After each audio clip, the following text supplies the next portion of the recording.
guys, it's Hillary at Little Apple Bodies. We do our split training the best we can because we need to do it in our aerial apparatus to stay safe.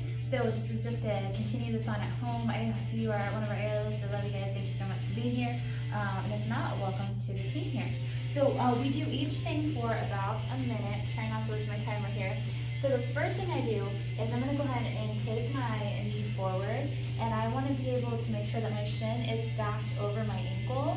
The other thing I used to do, dirty little cheater, is I would twist my hips, and hopefully you can see that, to appear as if I was going further. So what I want to do is I want to be able to try and keep my hips square with the wall and really sink in to stretch out the hip flexor down there. In studio we have bricks and props. If you don't have it at home, you can use the floor or maybe grab like cans of food. Get creative there a little bit. Cans of food seem to be pretty stable, but this helps give you support and helps you keep your chest open so you can really practice splitting from the hip versus from the upper torso. And so we still have a few seconds left.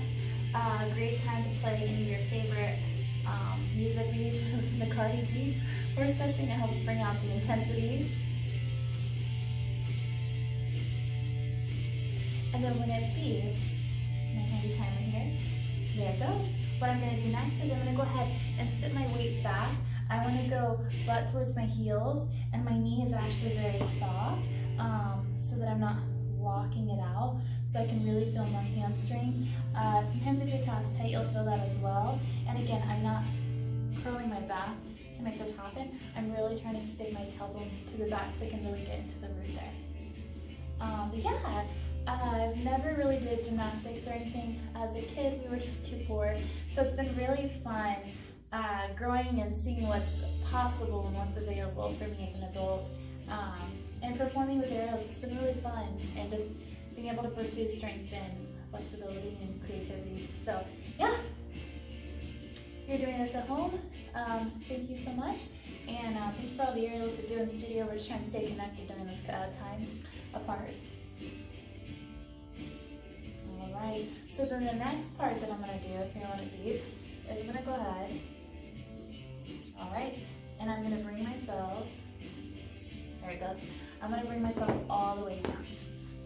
Again, trying to square my hips, and using the bricks as needed to help keep me supported. I can always change the angle. Again, if you ever want to practice at home. Other tricks that I do sometimes is for support. Sometimes I'll place it under there, so that I have a little bit of extra support, which for some reason allows my body to be more comfortable with the idea. It is also super ideal for you to do this kind of stretching after you've done some workout of some sort. So maybe do jumping jacks, maybe do burpees, maybe you've done yoga or you've done your Pilates session. Great time to insert this. It's kind of hard to do this from no movement whatsoever. So just know you'll get better results.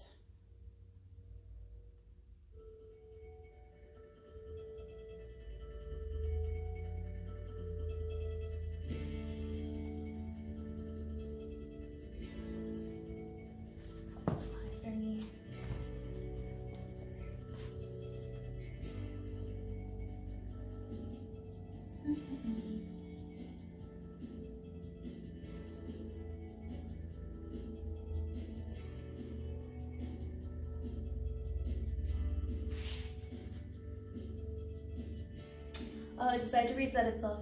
Good job. You've done a minute. All right, let's try this again. Let's switch to the other side. I'm gonna lunge forward.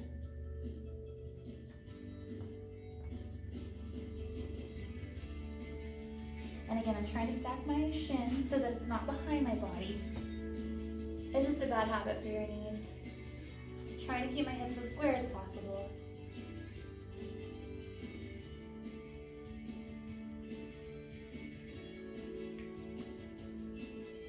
Really more fun to sing with, but I just want to put on some music in the background where I could just talk to you.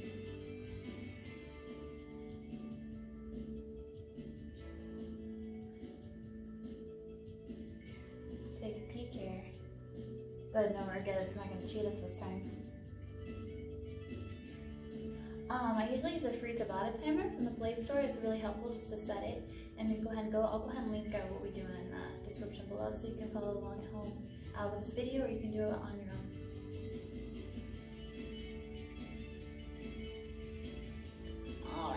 now it's buzzing, so now I'm gonna sit my weight back.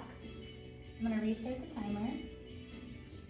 And again, I'm trying not to sway with my hips, trying to keep them stacked, my knees soft. This is my tighter side, it feels really good. I went on a run/walk this morning, so everything's feeling a little tighter, but that's okay. That's what I come here for. And one of the things that we noticed across the board is whatever, we'll make a lot of progress on something, or sometimes if we have a day off, we'll come in and we'll feel extra stretchier. And then sometimes when life gets crazy or chaotic, we kind of backtrack a little bit. And I think that's just the body's response to stress, is holding tight.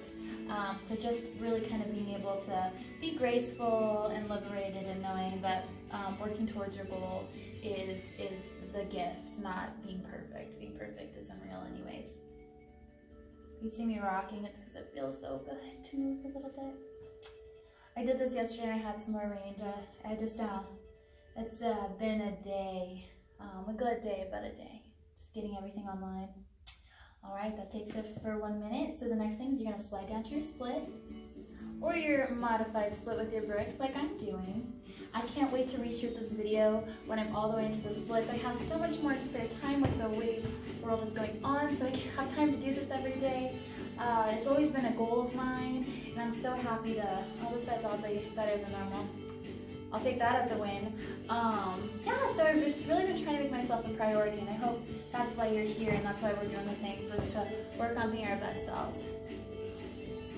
And again, in the real world, I have no need to do the splits, so if you don't really do aerial, it's okay to not want to do the splits or need to, but for me, doing aerial always aspires me to reach my highest of heights, pun intended, on what my body is capable of, and it provides that artistic outlet. So for whatever your reason here, I'm glad you're here, and if you're an aerialist, gosh, I love you. Isn't it so crazy how good it feels and how hard it is and all the things?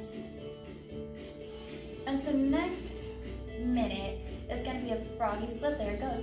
So I'm going to go ahead and pull myself out of there.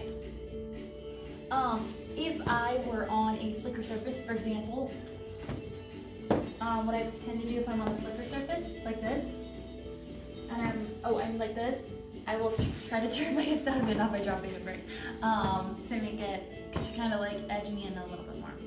So my little froggy splits, since I have a mat today, I'm going to do it this way, but sometimes we'll put ourselves elevated on a brick. So what's this going to look like? Go ahead and start. As I'm going to take my knees to the side, probably on a mat, but I just wanted to not face the camera directly. And I want my hips not necessarily to be super forward or super back, but kind of stacked. I want my shins not to be in, but to be about parallel, and I want to be supported. Yeah. I wouldn't say this is the most comfortable position in the world. Maybe a place at home you go do this in privacy. It's not really very, it's a very question-worthy position, but it does help with the inner thighs. Sometimes I will squeeze my knees together a little bit to contract, to create resistance, and then when I relax, I can go a little bit deeper. So feel free to play with that a little bit. I tend to have more of a wide split than a Russian split, because I have tiny hips. Alright, so the last thing I'm going to do is I'm going to go ahead and take this to the wall. Alright, that's the minute. To get out of this, I tend to roll forward. Seems to be easier than pushing back up. And so that's what I'm filming against the wall. So some of the girls in the studio will put weights on their ankles for that little extra support. Extra pain, I guess. I don't know. But I'm going to move my butt up as close to the wall as I can. And then what I'm going to do is I'm going to let my legs drop open and out to the side. And I want to settle out the best that I can. From here, I just like to breathe. I wiggle my toes a lot of times when I'm stretching to create a play element so that it's not so like, sometimes when I'm trying really hard, I grip. And so when I play, I allow movement and stuff to happen, that sometimes when I'm trying to overload or control it, it does not happen that way. Little bit by little bit.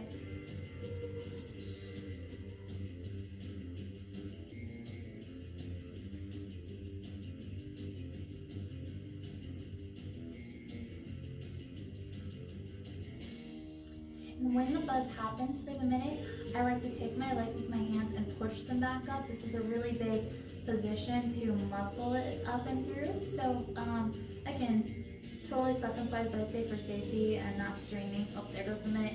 As I'm gonna go ahead and use my hands to help elevate it back up and then back in. All right, guys, and for that, thank you so much. That's what we typically do for a quick aerial split stretch.